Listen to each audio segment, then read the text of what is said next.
Rightio legends, welcome back for another episode. In this episode we're going to be covering off on the install of the Minn Kota.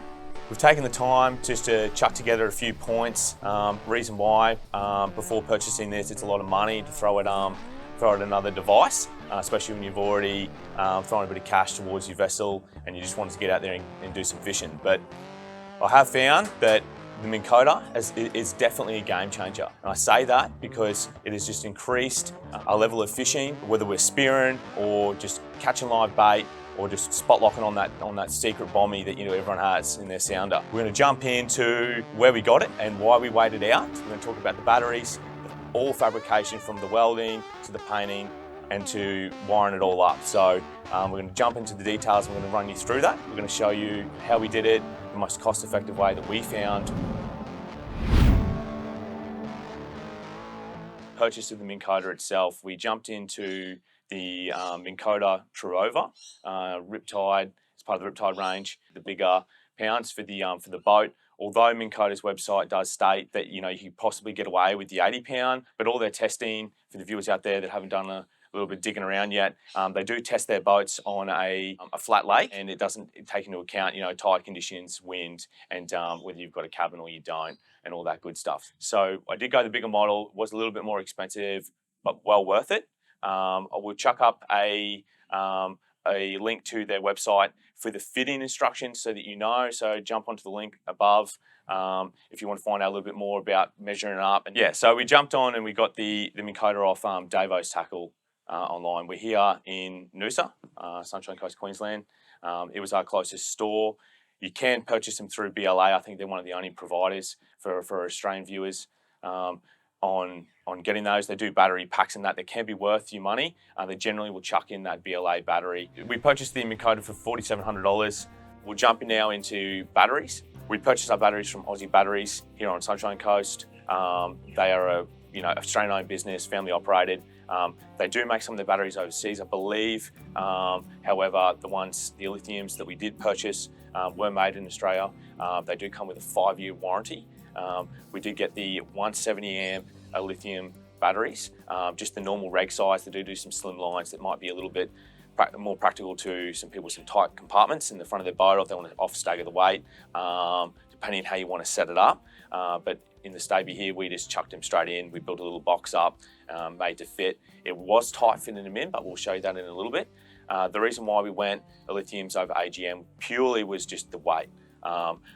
These fellas are coming in at 12 plus kilos, 12 to 14 kilos, thereabouts, which is just a game changer. No one wants to have a heap of weight up the front of the boat, especially on one side. Everyone's got that fat mate. I've already got 2 batteries, main starters back there. So I did want to throw them up the front and have them up there opposite. We've got some water up the front, so it sort of balanced itself out. In doing that, I did learn a few things about a lithium that I didn't know before. Some things was just the runtime. AGMs, they're only getting down to like 50%, and you've got to throw them on the recharge again. For example, out of your amp, say you had a 120 amp lithium setup, or you had a 120 amp AGM setup, you're really only going to get that 60 amps out of the AGM. You can you can run the lithiums down to that 15% margin. They do have a BMS cutoff on them, which will safeguard the battery as well. So you can use that. You can use almost that 100 amps of power before you need to put them on the recharge, that little bit left in the battery. So you're going to get more time out of the battery. So just for the viewers out there, it is a 36 volt system. They are linked in series. So I've gone with the 170 amp hour ones. My ampage is still maintains the same because I've gone up in the volts as the amps. If you increased amps, you would stay at the same volts. So 12 volt versus 3 times 170, or going up in the volts. So 36, 12, 24, 36. And then you've kept that 170 amp hours. The amp hours are the runtime, and the other one's the volt. So just do a bit of research when you're purchasing. I'll jump in now and show you the batteries and how we set them up. Rightio, so we're just going to jump in quickly here and show you the battery setup on board the White Hammer. You guys that are new, that's the boat. That's the boat's name. I'll just show you quickly in here what we did. We've got a fair bit of storage in here. We've got a water tank on this side, so we wanted to balance on the other side of the nose here. So we just made up a battery box out of marine ply, form ply. It was a bit cheaper, and it's all sort of sealed where it is. It's not going to get wet. Pretty basic setup. 3 boxes and separate. We just used some carpet underlay as a bit of a buffer. I was mindful that, you know, when charging and using the batteries, it doesn't get too hot. So I did want a little bit of aeration. I'm not going to pull them out today, but I did get some of those floor stoppers from Bunnings that I stuck them on some key parts of the batteries just to provide a bit of extra cushioning. We do regularly cross several coastal bars along the eastern seaboard here, so the nose does sometimes get a little bit slappy. So I did want to brace these down and make sure they're not moving, and make sure there's some padding. So jump on over and have a quick look. It's pretty basic. Just got some foam in between the batteries series in. I just used some of that band strapping. I just taped it up so in case it did come undone, it wasn't going to completely arc out on the thing. And then I've just made a bracket up here. We just welded it up and just screwed it in through to hold this box forward in the front so it doesn't go back and squish the window wiper washer.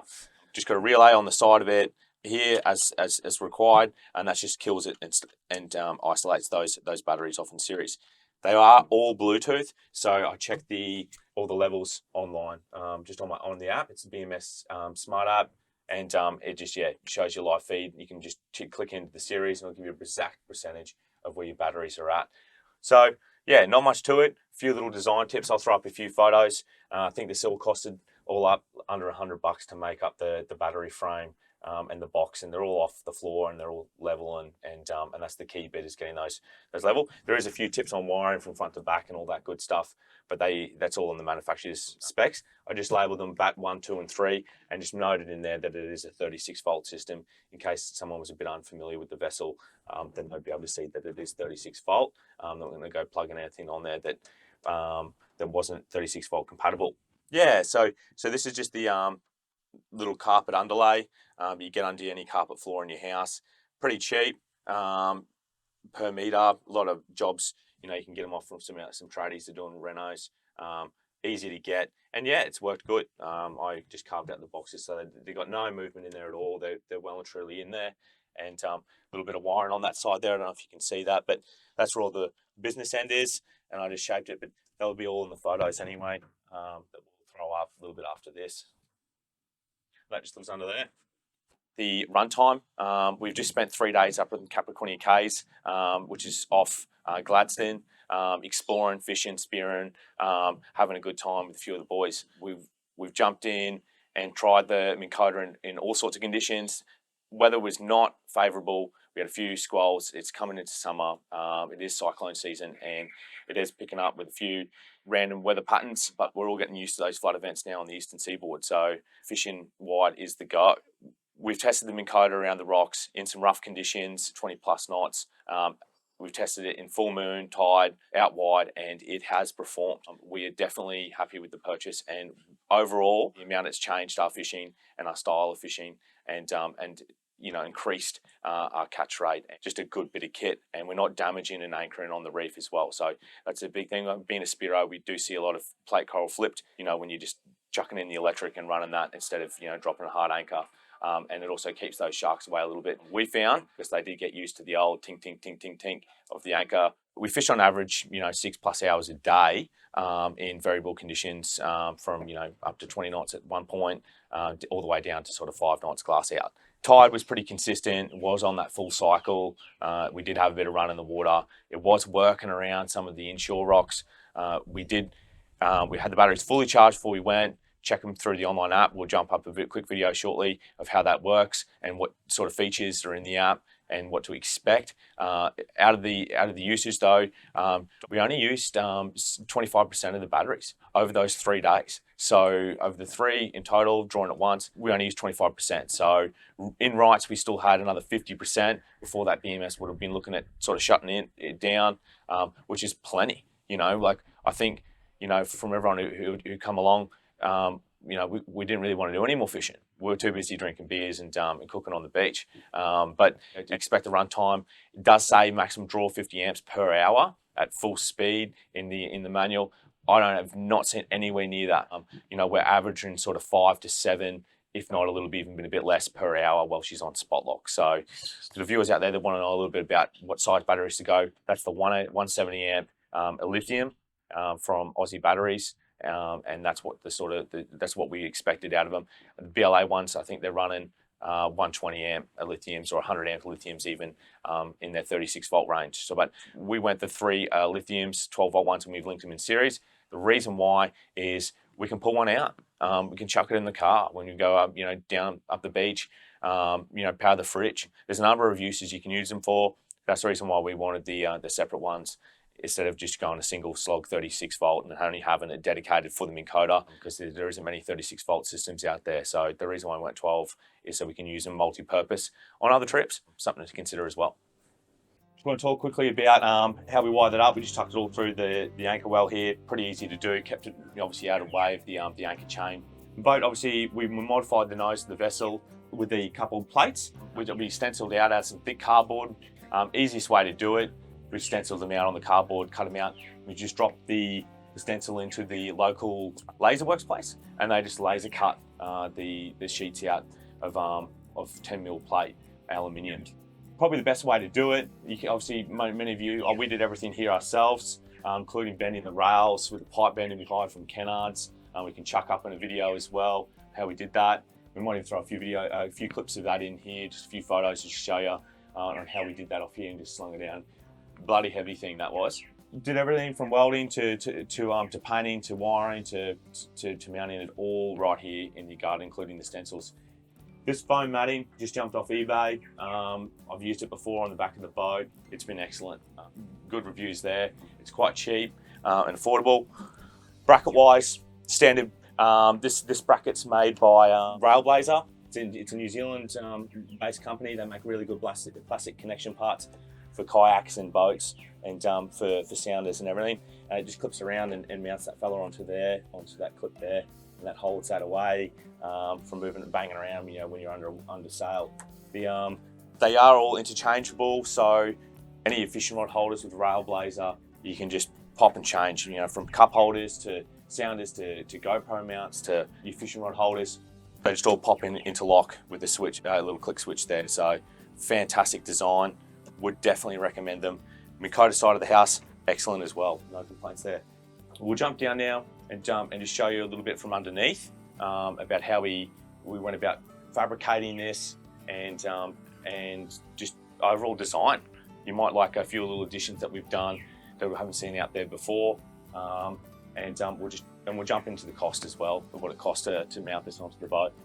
While we're up here, we just thought we'd just show you guys the where we mounted the heading sensor for the Minn Kota. It is part of the kit that will come in the box. We'll jump into and show you an overview of what was included, but just make sure that when you're chucking it in, obviously that the arrows to the front. We were slightly off initially, although we did run a few lines, and we were slightly off, and it would just hold a little bit to an angle. Quite fortunate that we've mounted it quite far over the nose there, so we don't have a lot of problems. But if you are mounting your Minn Kota back along one of the sides, you will notice that you will have a bit of side action with the wind. It will be trying to hold, and it'll be working a lot more to try and keep the nose into the swell or the wind.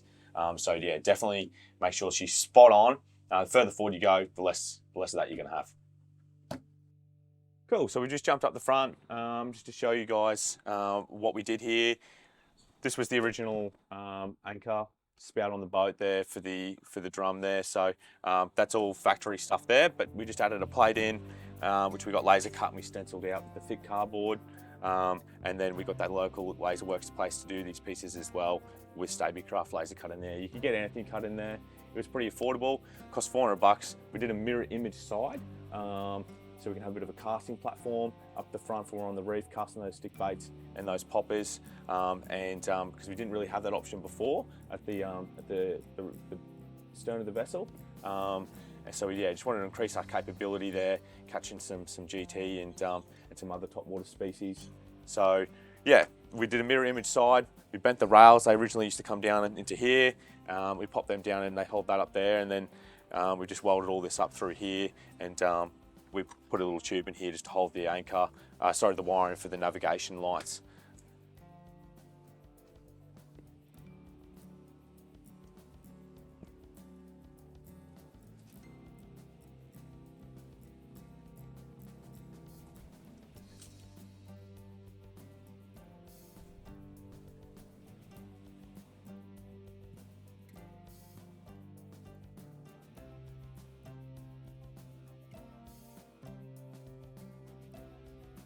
Rightio, pretty standard stuff. We just got the plate here. We still want to be up the nose. You know, we do often go out and there's a bit of swell. You want to be banging around and increase the risk of falling overboard or slipping or whatever. So we did do the mirror image side, so we've got a nice big platform up the front here. You can just jump on. Just thought I'd give you a quick demo on it, dropping it down, and the way we recess that out on the plate so it sits into that is quite cool. So a lot of ones just went straight off and they mounted it past the point. We didn't want that. We wanted it to look good. So we cut that little plate in there so it spins around inside it. Yeah, really easy to do. So that one just goes straight down. That's at its full reach right there. As you can see with the bottom of the vessel there, how much further below it is. I think Minn Kota recommends that the motor has to be 12 inches below the waterline there. So it's certainly past that. We don't always set it at that. We bring it up a little bit, but just for the demo. And yeah, that's pretty much it. Launching the motor straight down. We've got a handrail right here, you know, almost knee height. Got a good platform height. You can just lower the motor down gently into the water column. Step back. Got plenty of room up here with the nose. That's the reason why we did it. And just again on retrieval. Plenty of room. Really easy, not heavy at all. And then just pull her back into that until you hear it click. And there she is, she's locked on. Then all you have to do is just undo the cord and secure the other end, the GPS end, and you're happy days.